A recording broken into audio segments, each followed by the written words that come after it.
to tonight's After Hours Focused Chat. We're really excited to have Deb Raymond from Career Creations here tonight, and she's going to talk to us all about LinkedIn and your profile and how to make it better and how to utilize it.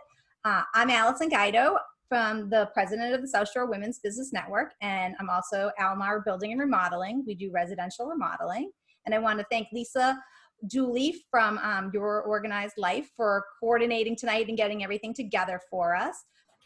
So I'm Deb Raymond. For those of you who I haven't met, I'm a career coach. I've been a career coach for over 15 years. I started working a lot at colleges and universities, and so being a career advisor to students and alumni, taught professional development every semester at every school I was in. So then I went from there to, I ran a program for women returning to the workplace, and worked at a nonprofit as a coach and a business development person. And then I decided that I wanted to run my own business. So I developed Career Creations. At the same time, I have been working as a group leader for what's called the 50 Plus Job Seekers Networking Group.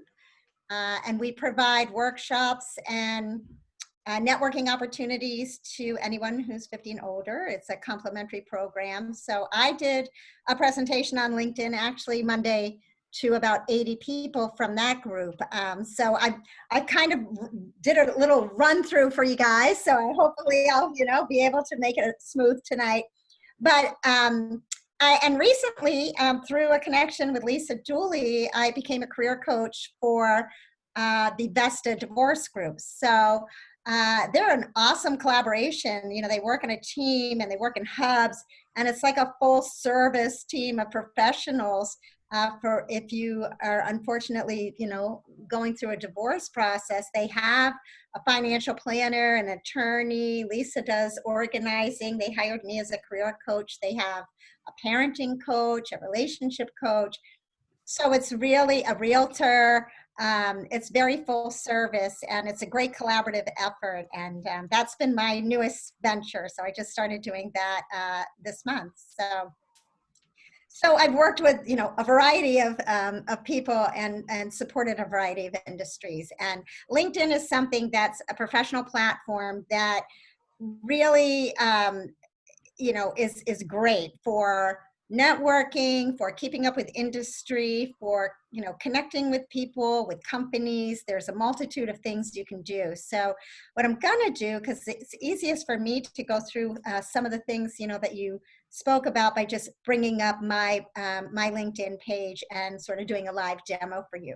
The only thing that I will tell you that I shared with Lisa, I do not have a business Facebook page. This is my personal LinkedIn page, but I use it for everything. So I can share with you how to do that, but I do not have a LinkedIn business page. So I can't really speak to that. Everything I say is really what I know in terms of having just a regular LinkedIn page. So let me bring that up. And so this is my LinkedIn page. If you, one thing, it's all based on connections, right? It's based on inviting people to connect with you. People will, you can send invitations to people. People, will send invitations to you. So just as a quick, refresh, if you put someone's name in the search bar, and I'll just use one of yours.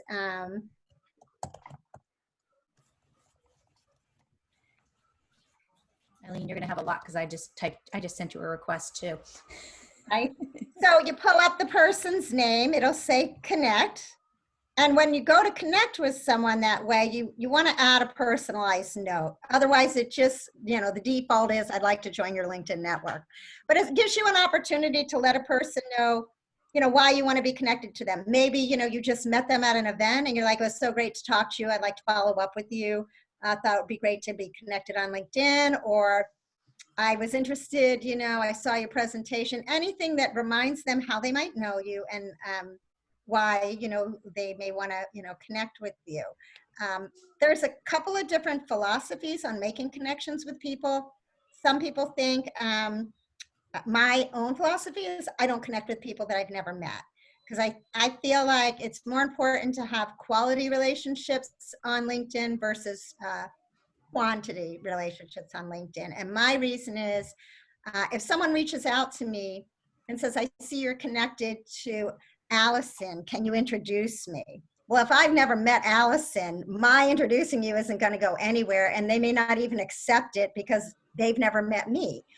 So whereas I can say, sure, Allison's a colleague in South Shore Women's Business Network, I'm happy to introduce you. It's helping you build relationships and be helpful to other people as well as them helping you. So that's my philosophy. Other people think that you should really just, respond and build your network for as many people as you can, because maybe you don't know that person, but maybe they're connected to someone you might want to know.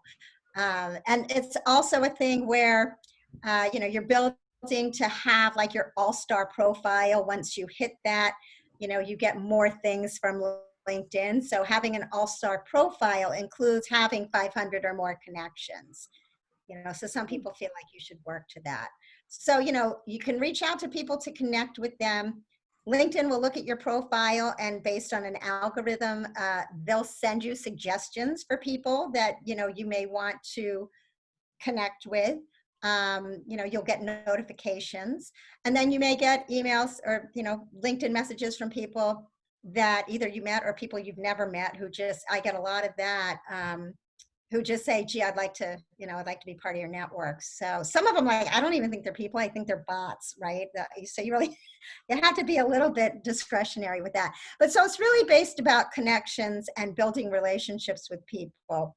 So you want to, really think about how you want to let your LinkedIn, work, whether you want it to be that or just build, a lot of connections, however they come your way.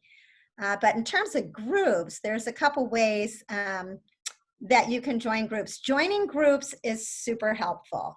One thing it allows you to do is, if you're in a group with someone, you don't need to be connected to them to send them a message. So, a lot of people are like, Deb, should I pay for premium LinkedIn versus the basic, which is free? I at one point had the premium when I worked at Wentworth, and my whole role there was to just reach out to employers and develop opportunities for students and alumni. They paid for me to have it, so I took it, but I didn't really think that it was all that, more advantageous, because it lets you send more in-mails to people, and, sometimes it worked, sometimes it didn't, but I didn't think for the money it was, worth it.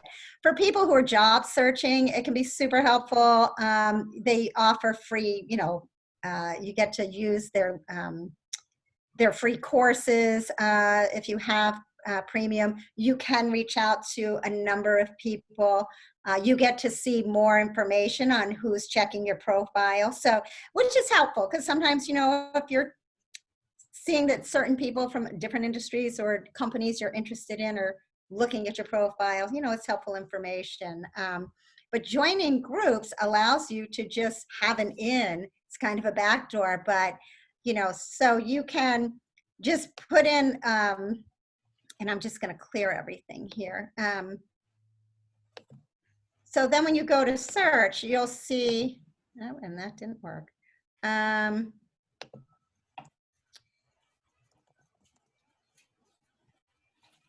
If I type in real estate, just because one of you does that, and I want to go in groups, right? It lets you search for jobs, you can search for people, but we want to look at groups. So I'm just using a keyword for, say I'm a real estate agent and I want to see what I can join for groups in real estate. It'll bring up a number of groups. Now, if I look, and real estate has really large groups, which can be really helpful because it means you're going to get to connect with, 179,000 people. So I can click into that and then request to join. And it will also show me if I have any connections to any people already in this group, right? So, and then if I go see all, this will show me everybody in the group, and I can put in someone's name. But the beauty is, if I want to reach out to one of them, I just click message and I can send them a message, and I'm not connected to them. So it's, a special advantage to being in groups. Groups allow you to read different industries. They'll give you all their industry news. Sometimes they post jobs, they post events. And if you go to a person's profile, say you want to reach out, say you don't know me, you want to reach out to me, but we're not connected. So go to my profile. And if you scroll down, to the bottom, you'll see all the groups I'm in, right? Got to hit groups. So then you say, oh, she's in Career Counselors Consortium. That way you can say, okay, so she's in Career Counselors Consortium.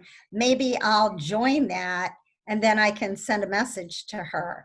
But just so you get an idea when you're in the group, so this is someone who's acting as their president right now. Different people posting, different things related to career counseling and career resources. So it's very helpful that way. The other thing is if you go over to where it says work, you can click on that. Let me just reduce this. If I click on this, I can go to groups from here. And that'll bring up all my groups.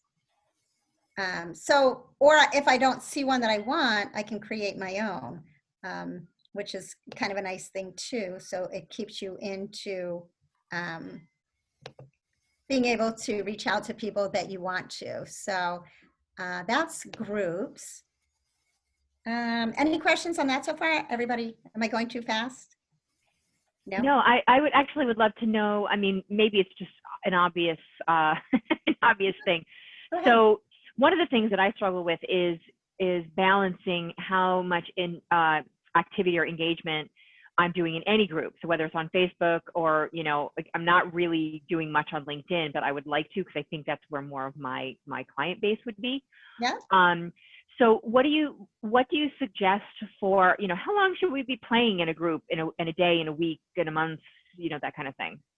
So I think that's a very individual decision, because it really depends on, how much time you have and how much time you want to devote to it. But what I tell people is make a schedule for yourself, because it's really easy for the day and the week to go by and you're like, oh, I wasn't really on LinkedIn. So if you just say, okay, I'm going to, set Tuesday morning, Thursday afternoon, I'm going to go on LinkedIn for a half hour, and I'm, here's what I want to accomplish. I'm going to connect with 10 new people every week. I'm going to join, so many groups and look at that page, each time Right. I go on. And then, there are other things you can do for engagement. You can follow companies. You can follow people. Following a company, you'll get to see like all their industry news. And then you also, they know who's following them, so if you're wanting to be a part of that, they see that you're following them. And you can follow people, same thing, you'll get to see their feeds. And you don't have to be connected to a person to follow them, right? So that can be really helpful, and I'll show you how to do that in a minute. But does that help you? Does that answer your question? I just think you need, it's like if you're searching for a job, you got to decide how you're going to spend your time. And whether it's a job or whether it's a business that you're trying to develop or expand, networking is like the name of the game, right? It's all about building relationships and then leveraging them, for your benefit. So you just have to make a decision how much time you're going to spend doing that. So let me show you something else, because I think this is helpful too, in terms of when people are like, well, who do I connect to? Like, who should I be reaching out to? So, purposeful connections, which I think are people that are people, people that you've worked with, people who may be your clients, people in your community, people maybe at your church or your synagogue, people through your kids, and sports teams and whatever. It's also, people that through your college. So I just want to show you.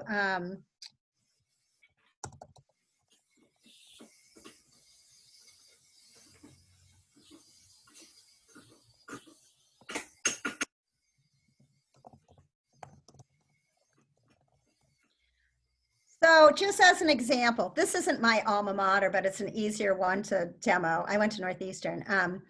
So you want to look for the one that says, you type in your school name, you look for the logo that is your school, and look for the one that says school. Because as you can see, there's a lot of other ones that say UMass Boston, but there's only one that says school. So I'm going to hit on that. And it brings up this menu here where it says home, about, jobs, alumni. So you can click on alumni and it brings this up. And you'll see that it says, you can search by title, keyword, or company. You can put in, the program you were in. It depends on what kind of search you want to do. But it also allows you to have the dates you want to search for people. So, maybe if you graduated in 1980, you might want to start from, 1980 through to, maybe 2010, say. It depends, I think if you go 2020, you're going to be hitting recent grads, which probably isn't, really where you want to be. But let's just say, marketing. Because that's a way to, so now I've gone from a very large group down to 7,827 alumni. Now I can also type in as another search, Boston, right? Because I want to see, so that brings it even further down. So now, I've almost cut it in half to 4,547 people in Greater Boston. And if I expand this, I can see where they all work, right? So you may see like either a company you're trying to connect with, or just the person that you're trying to connect with, but it'll give you all the information. If you scroll down, it'll show you a picture, what their title is, where they work, if you have a shared connection, their year of graduation. And the value of that is that you can connect with an alumni and just say, send a message and say, I graduated from UMass Boston, also in the business school, was a marketing major. Would be great. I'm trying to connect with other people in marketing. It would be great if, we could, have a conversation for a half hour. And it just gives you a foot in the door. So, there's a lot of people, and it's a great way to build your network. You don't know who they know. And it's just an easy way to just, click down a few times and find people that, are in the industry you're in or that you're interested in connecting with. So any questions on that? Okay, so connecting with groups and connecting with alumni, joining groups and so forth is a great way to expand, what you do.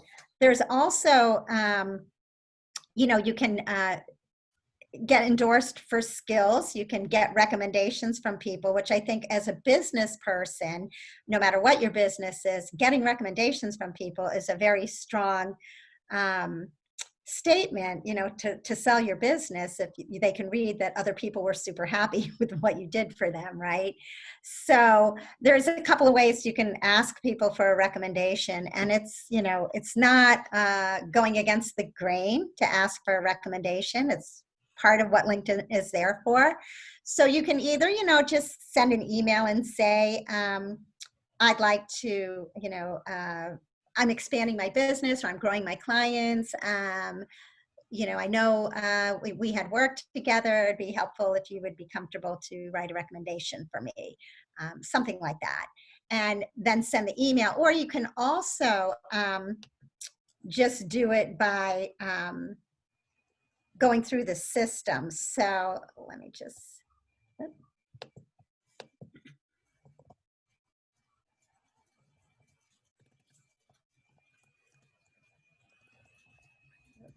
should put my glasses on. So if I go to Allison's profile and where it says more, I go to more, I can go to where it says request a recommendation, right? And then she can respond. Once, say Allison says, great, happy to write you a recommendation, I'll get a notice, you know, where these notifications are on LinkedIn. I'll get a notice saying, you know, that you've written the recommendation for me, and it allows me to accept it, you know, to read it and accept it. Or I can say edit and request Allison to maybe make an edit like, oh, by the way, do you mind to include such and such?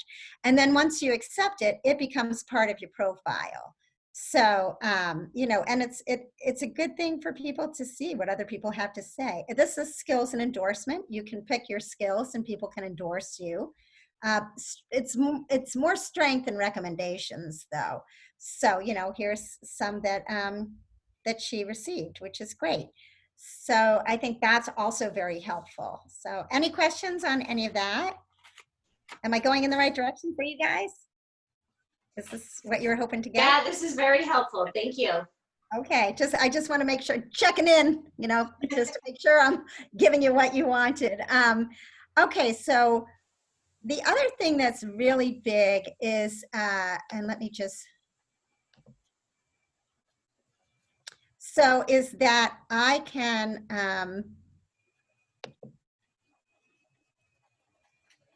do a couple different things on LinkedIn that help me get noticed or that help my colleagues as well. So here's a feed, say, from Susan Whitaker, who I know, and she's talking about, you know, doing something fun, you know, she's promoting something with Subaru. That's not like a great one, but this is someone who works at a company that I did some recruiting for, and they have a video about someone talking about getting solutions. So I can like it and click there, or I can also comment on it.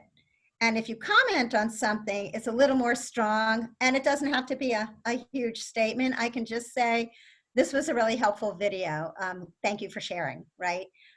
Or I can say, you know, I found this really helpful.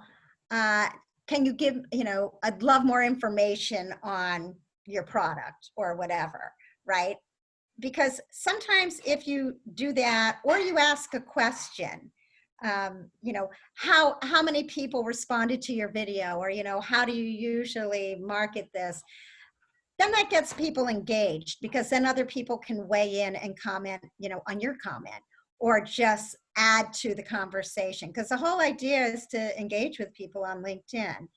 The other thing I can do is I can just share it, you know, so when I share it, it'll show my name with his, you know, with their post, but now it's going to go out to everybody who's in my network. You know, they sent it out to theirs, I'm in their network, so I got it, but now I can share it with everybody in my network. And when I share it, it'll still say Deb Raymond, you know, above it is sharing this, right? And the other thing is that you can do your post, you know, you can just post your own. So when it says start a post, you know, I can choose who I want it to go out to, or I can pick specific people, right? I can pick only the people in groups I'm in. I can say only my connections. So I always send my stuff out to everybody, because, you know, if you're going to do it, you know, I'd rather everybody see it. So I could write, you know, just how many people have taken courses on LinkedIn, right? Did you find it helpful?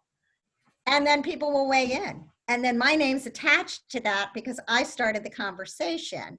So it doesn't even have to be that I do an elaborate post. It can just be that I ask a question. And the other thing is I can read an article that I think was really helpful, and I can curate it. I think Lisa mentioned this maybe in another one that we did of these virtual conversations, where I just take someone else's link, you know, I copy the link and I just post it right into the site, and then people can read it and weigh in. But the thing is that every time you do that, you know, you comment, you like, you post, your name's attached to it. So you're getting the visibility, you're getting your name out there. People are going to start to know who you are. And the other thing is that when you follow a company, or especially when you follow other people, even if you're not connected, a lot of times they'll see your name and they'll be like, who's this person? And they'll go and they'll look at your profile. So, you know, it's a chance for them to see who you are and what you do. And maybe they're like, wow, I would love to be in touch with someone who remodels homes. You know, and that's your goal, you know, to get people to know who you are and understand what you do and have a relationship with them. So those are really easy things you can do. Yeah, Michelle? So do you use hashtags when you do your posts?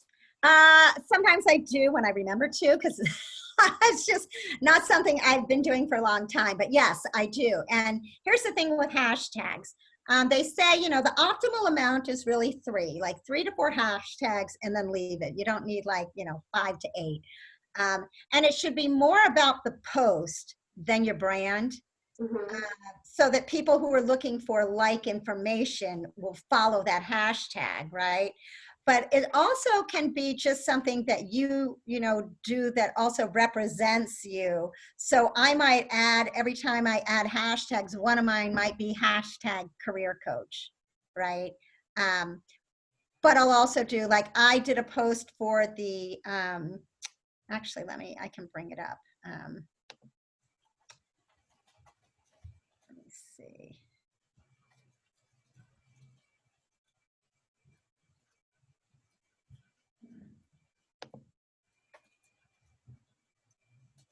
All right, so here's a recent post I did because I was doing the LinkedIn workshop on Tuesday for the 50 plus group. So I just said, please join me, you know, for my 50 plus, blah, blah, blah, said what it was. And my hashtags were job search, networking, hashtag LinkedIn, because that's what we were going to be talking about. So I actually didn't even do a hashtag career coach on this one, but I just had 3. And I literally just copy pasted our flyer for the workshop right into it, right? Made it part of my post. So, but I think because of that, it had the logo for the group that people identify with, and gave a lot more information for people about what the program's all about. But this was a very simple post, you know. I could post tomorrow, you know, thank you for letting me, you know, do a LinkedIn presentation to the South Shore Women's Business Network. What a great group of women you all were, and leave it at that. But that's telling people, wow, well, and it's also like, wow, she's done 2 presentations on LinkedIn. If I need to know about LinkedIn, maybe I'll reach out to her, right? It's not a lot of effort. That takes no time, but it's getting my name out there and it's letting people know what I do, right? So, and if you do blog posts, I mean, you can just embed your blog in that. It's pretty easy. I have a question about that. Yeah. Specifically, because I was reading somewhere, I don't know, that just like, you know, all the social platforms, LinkedIn has its algorithms, et cetera, et cetera. So it was saying that, and I've begun to notice other people doing this as well. So they'll put the link that takes you off LinkedIn in the first comment, because LinkedIn their algorithm won't give that as much, you know, juice, because you're pointing out. So like I've been putting my blogs up on LinkedIn, but now I'm wondering, should I make those an article? But of course that defeats the purpose of getting people to your website. So have you found that? What I would suggest, and I mean, other people may tell you something different. It's just like, you know, I could look at your resume and 5 other people could look at your resume and we all might say something different about it. Everybody's got, you know, a little bit more of an opinion, but you could make a comment to say, wanted to share a blog post, you know, want to share a post from my blog for more, to read more of this kind, you know, please go to my website and leave your website. Right. You know, leave a link to your website, actually. Right. I mean, I'm just wondering, have you found that it doesn't get as much play, like, or are you now, also putting your the links off LinkedIn into a comment versus in the post itself? That's what I'm wondering. Okay, ask that question one more time. I'm sorry. So what I'm understanding and what I've just recently read is that if you put up a post on LinkedIn and it has a link that's going to take them off of LinkedIn, it doesn't get as much visibility because it's an external link, and LinkedIn wants to keep you on LinkedIn.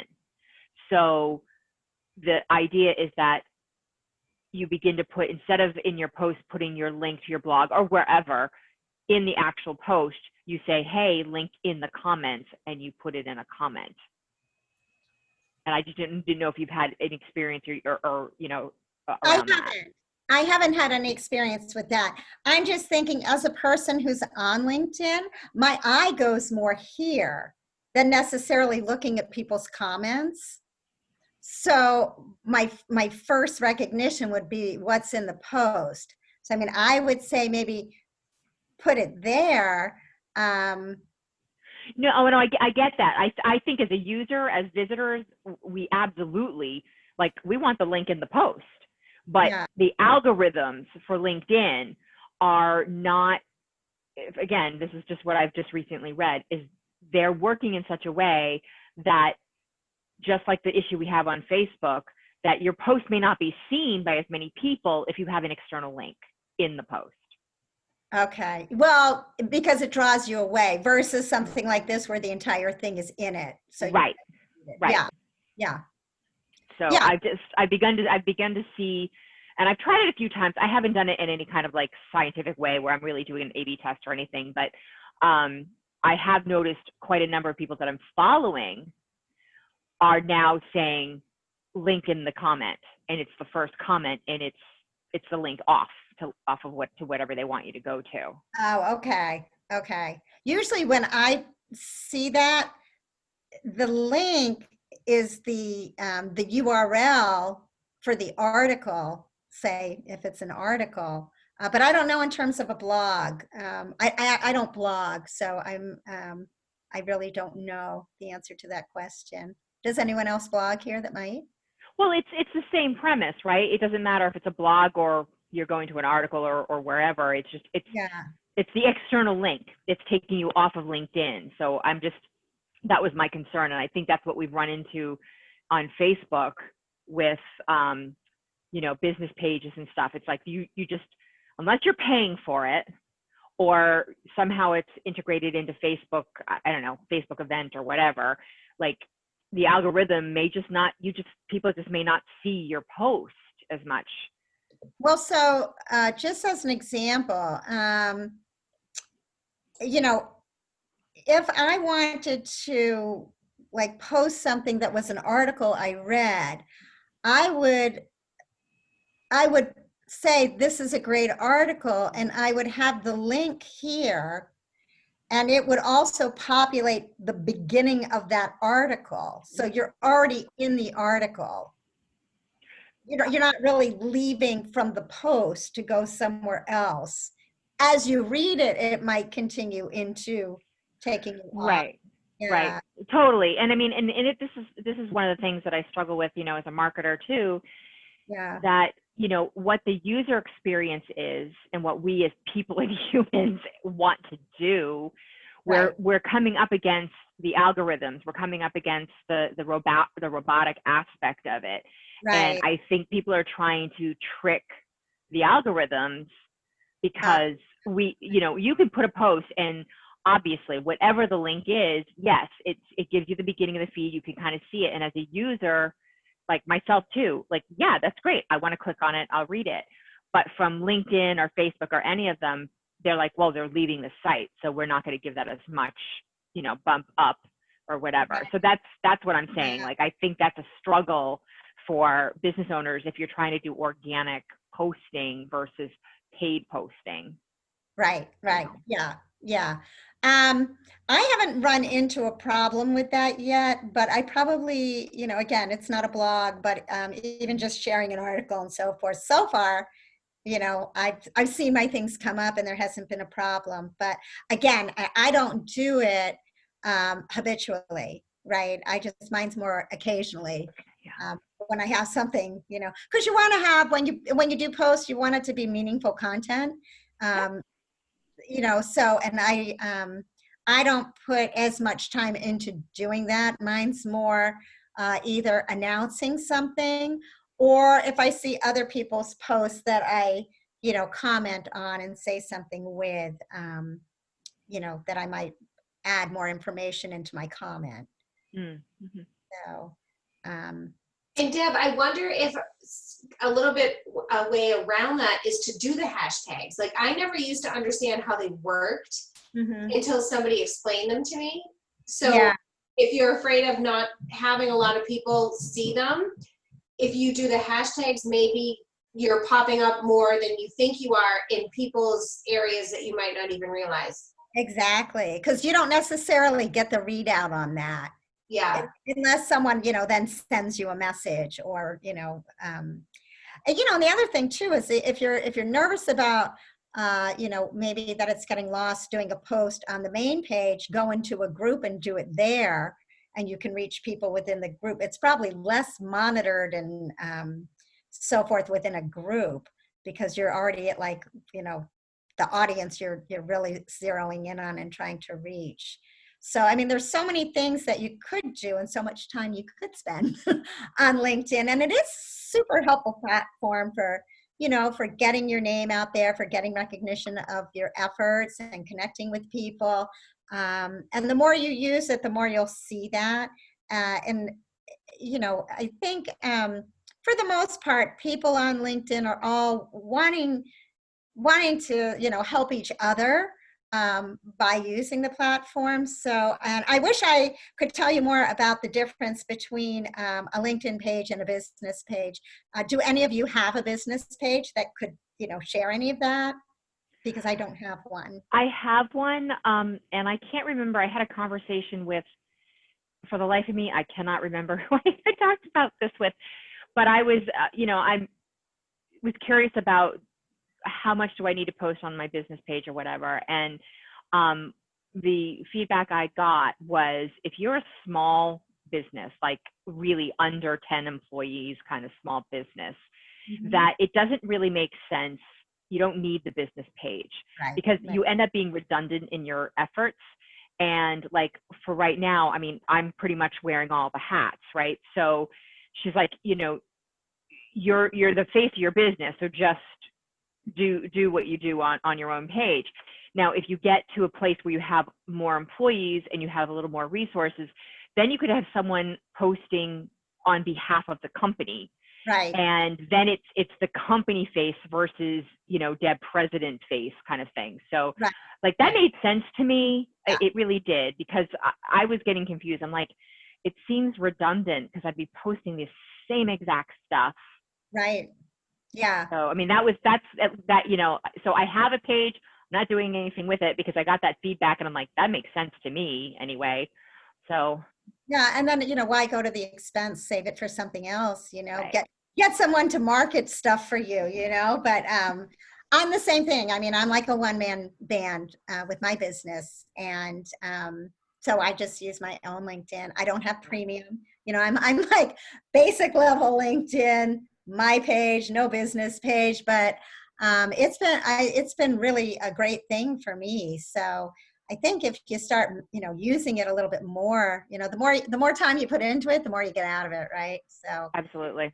I have a question about business pages. So I just pulled up Almar Building and Remodeling, and we don't have a business page, but it says it's asking me if I want to claim it, and then it says any current employee of Almar may claim this page. So I should probably claim it so that nobody else does, right? Well, that could also be like a way to get you to pay to have a business page. You can have a business a little bit. You can have a business page without paying for it. I'm not paying for my business page. Okay. I've claimed it, so to speak. Okay. I'm not doing much. So I'm with thinking it. I should claim it just in case. So yeah, a former employee doesn't claim it or try to hack it or anything like that. Yeah, and if at some point you decide you want to do more with it, it's like when people have websites, you know, you might want to use a certain name for a website, and maybe you're not even going to get to that business yet, but want to keep it so no one else can get it for when you decide that you will. I didn't even know you could do business pages. Yeah. Yeah, it's pretty extensive. So, Yeah, I didn't either. I just see everybody's individual thing with their business and just assumed. Yeah. All right. I think most, that was helpful. Yeah. I would just encourage everybody, if you don't, you definitely, like, as far as setting up your profile, you definitely want to have a picture, you know, because you lose a lot of traction, you know, if you get, like, I don't know, it's like at least 25% more people will look if you have a picture. Plus, you want people to identify you. You know, if you met someone at an event and they, you know, they know your name's Allison Guido, but they don't remember your company name, you know, but they don't know, they can't find your picture because they're not sure who you are because your picture isn't matching, you know. So that's super important. You can also, you know, this is like, they keep kind of changing and upgrading what you do. You know, now they allow for you to have a background page, which a lot of people, you can do something that relates to your industry. I live in Situate. This is the coastline in Situate. So I have that, but I also kind of felt like it had a calming effect. And, you know, when people are searching for jobs, they're a little anxious. So I figured it would be like a calming background. And then, you know, always, like, in your contact info, always have your email address, because if not, it just has your LinkedIn address. But if you want people to be able to, you know, reach you and send an email if they're not connected to you, but they want to get in touch with you, having your contact information list your regular email address is important. So, and then about is now, you know, they want you to write it in first person and be a little more personalized, whereas your resume or whatever, you know, would be like a third person kind of thing. And it just shows you, you know, it keeps track of your activity and so forth. So any questions on the actual profile that I can answer? I didn't really dive into that too much because I was more talking about how to use the platform. But if you have questions about it, I'm happy to answer it. No? Any questions left on LinkedIn? No? Okay. Well, you guys are a good group. You asked a lot of really good questions. I hope you found it helpful. And feel free, you know, to reach out. And if you want to follow up, if you think of anything else I can help you with your LinkedIn, I'm happy to do that. Now I have a whole list of to-dos of things I need to go back and fix and look at.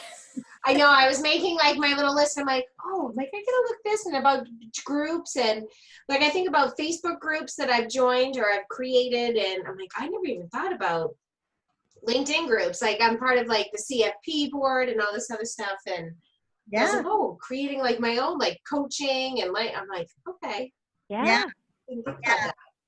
Especially now with COVID, people are really active on LinkedIn. I mean, they were before, but I notice a shift in how much more people are using the platform because it's a way to still be connected to people. Yeah, So. I've had at least in this last couple of months, I want to say at least 4 like meet greet Zoom meetings with people who wanted to connect, and I didn't know them, but they sent me a message, and it wasn't that immediate pitch, which makes me crazy, but it was, hey, I'd love to, you know, this is what I do, and I'd love to learn a little bit more about your business. Can we talk? And I'm like, that I'll do. Like, that's the relationship building. That's awesome. Right.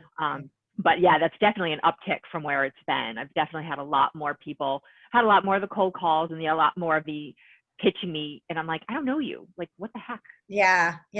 It's a mixture, but I think too, because, well, it's sort of a double-edged sword. People are home more, so they have more time because they're not commuting.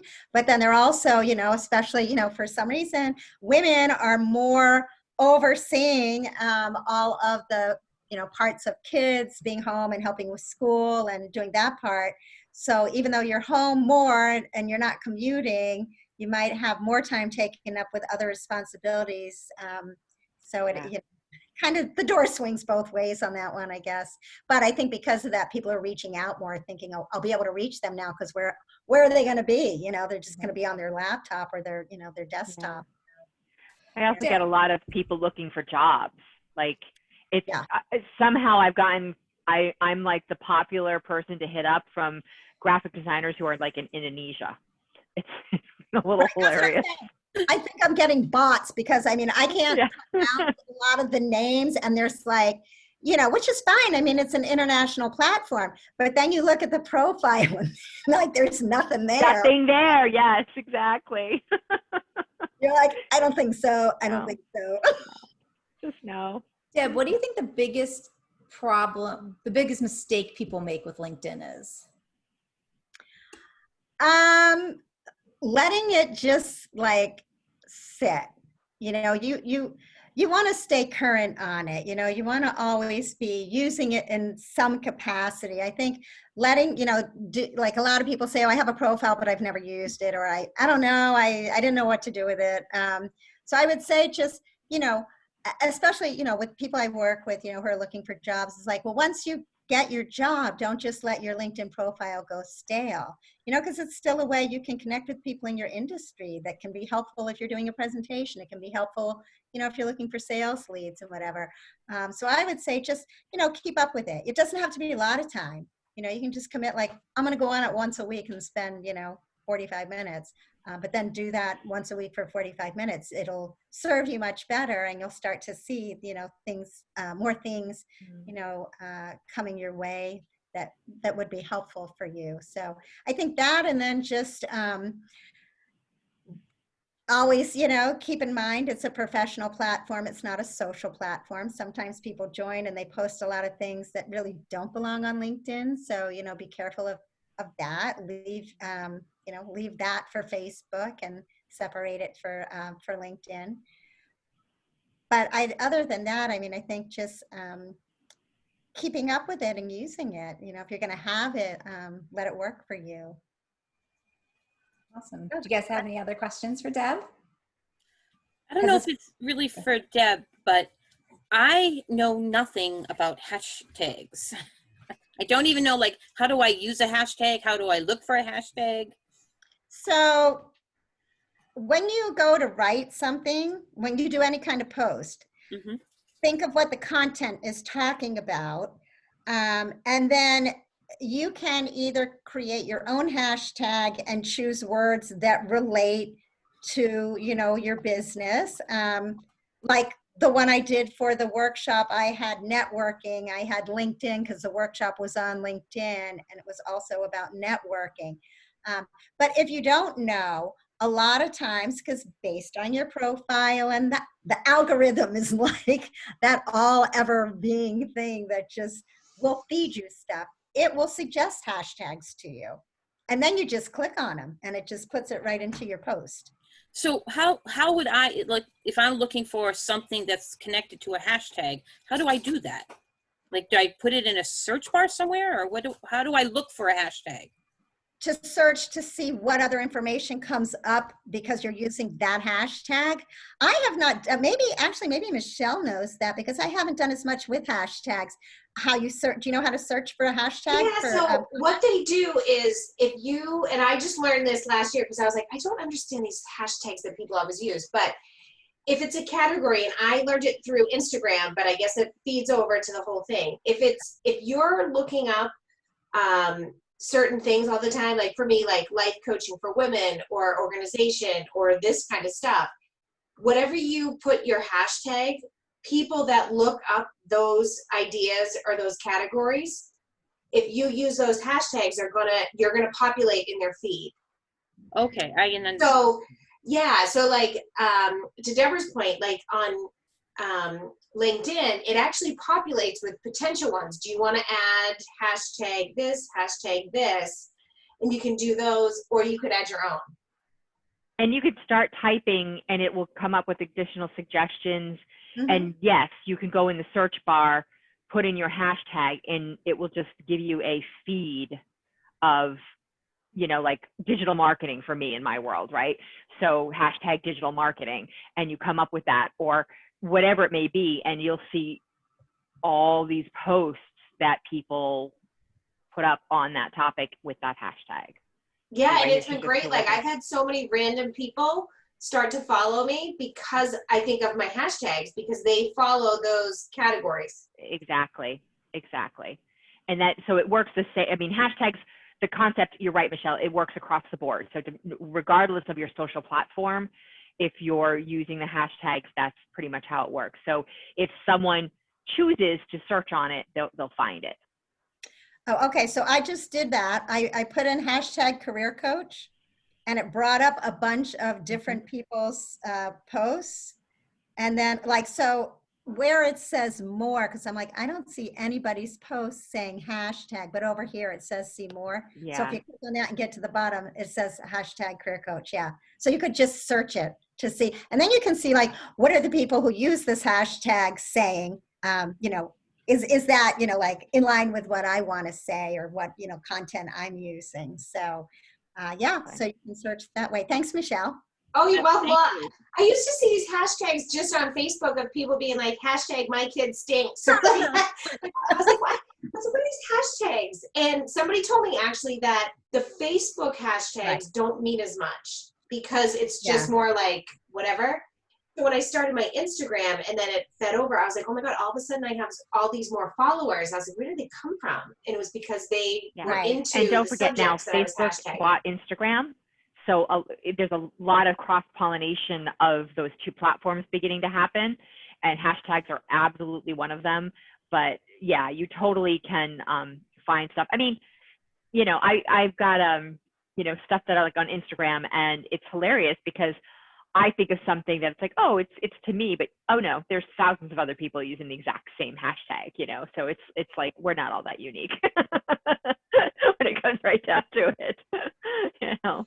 Well, and there was just an article on CBS Sunday Morning where they were talking about the first person who used the Black Lives Matter hashtag and how she how Black Lives Matter came about was she had hashtagged Black Lives Matter in a post. And the same thing, it caught on and people started using that hashtag, and that's how it became a thing.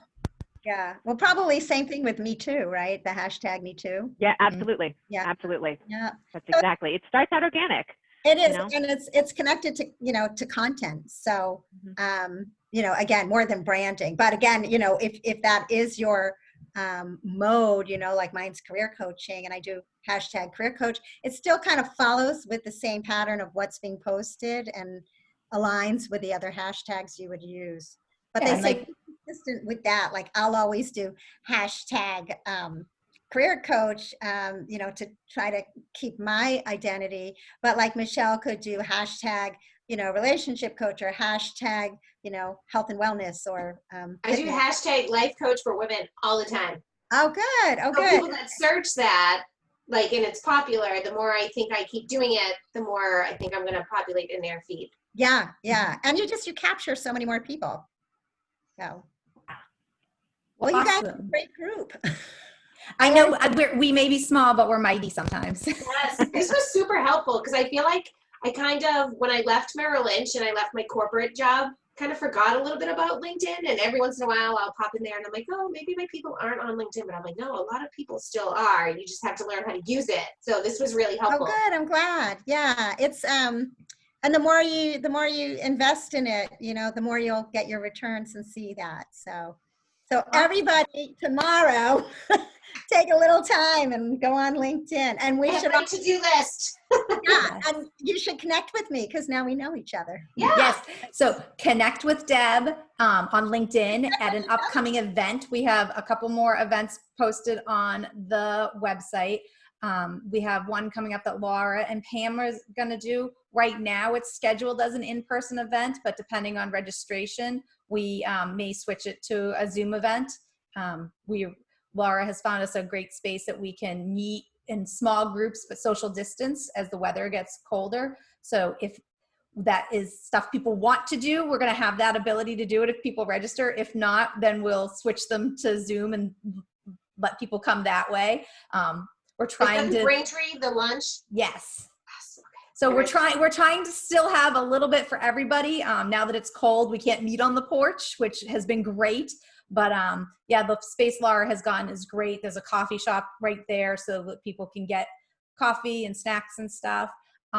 We now have a YouTube page. So the focus chats that we've been having in the past are up on the YouTube page. Michelle's was posted today, so you can check that out. This will be there, so you can go back and revisit it. I'll send everybody the link. I'm slowly getting the past videos posted. So there's a lot of good stuff coming. There's a lot of good stuff that we've done. So please keep networking, keep collaborating, keep learning, keep coaching each other. Connect with Deb. If you have more questions, you can reach out to her. She's Career Creations, and she's a member of the network, so you can get her on the directory. Yep. All right, it's 8 o'clock, and it's time for me to go to bed. Yeah. I have one more question. Yeah, Laura, go ahead. Who's going to do a workshop or on Instagram? Because that's another thing I know nothing about. We will add that to the list and figure out who's our best Instagrammer, and we'll do one on that too. Yeah, I was going to say, I wish I could say, yay, that'd be me, but I'm like, I've been on it personally. I've just started on my business. I wouldn't necessarily call myself an expert, so I can't fill that role, although I'd love to. I know. But yeah, I'd love to learn more about like the stories and how to use it. And I would too. I only use it to see my kids' pictures and stuff. And that's the only way I use the account. So it'd be great to learn more. But it's amazing, even organically. Like I started a business page, and I've been basically doing my because I do very visual graphic posts, even for LinkedIn, you know, I mean, I'm marketing, so it's got to be pretty and all that other stuff. It's amazing though, like without any particular strategy other than getting the business page up there, I can't believe how many people are already following me. So it's like, I can only imagine if I actually had a little bit more knowledge about how to use it. I think it would be an amazing resource, really. Yeah, I know a little bit about it because I don't know if you guys have heard of Amy Porterfield. But oh gosh, yeah. So I've paid and I've taken her classes, and it's amazing watching her. So I've learned how to do Instagram through her and stories, and how more important the stories are than just posting. Yeah. Yes, very much so. Stories, and I was like, oh, even when they disappear, I was like, yeah. Amy who? Amy Porterfield. Yeah, and she's like good to follow. Yeah, she's awesome to follow. So much free, great content. I did pay for her one of her courses, and it was all how to build your like leads and all that stuff, and like your email list. But she talks a lot about Instagram and how to build your stories. Oh, good to know. Thanks. Yeah. Yeah, the stories are actually, from everything I've known, the stories are, and I haven't used it either. I've been just like delaying, dragging my feet. But from what I understand is that, yes, the stories garner you a lot more followers than just your posts do. Yeah. And it mystifies me, but here we are. Apparently I'm following her already, so I don't know how I did it. That's so funny. You know what? I didn't even notice all these things in the chat. Sorry about that. Was there anything that was, oh, okay. I just got over 100. Well, I have 2 Instagram pages, but one of them I just got over 100 followers. I was super excited. Oh, excellent. So, well, you know what's nice too? Like if you post on Instagram and you have a business Facebook page or like a personal Facebook page, it automatically, you can have a default so that you're not going back and forth. Yes. Which is nice. And Facebook has just recently, they're calling it their business suite or something like that. So if you're posting on Facebook, same thing, you can hook it up and you can schedule your posts on Facebook, but you can schedule them so they go both Facebook and Instagram. So, which is great because then you're not like every day having to go on. You can actually just schedule them all out. Yeah. And they go, which is great. Oh, good. All right, so we will track down our resident Instagram expert, and or it might be a Michelle and Deb panel. We'll see. We can do the research. We can do the homework. As I said to Deb before, before Craig came in with my microphone, and I said, I know enough to be dangerous. Craig is our IT person here. He's the one that actually fixes everything and makes it work. Oh yeah. No. Craig. Yes. Oh yeah. Oh yeah. All right. Have a great night, everybody. We will see you at the Lunch and Learn. So go and sign up for that. That's what's coming up next. And if you have any more great ideas or want to share, like I told Eileen, she's going to get to do one soon. Let me know, and we will talk to you all later. Have a great night. Thank you. Night.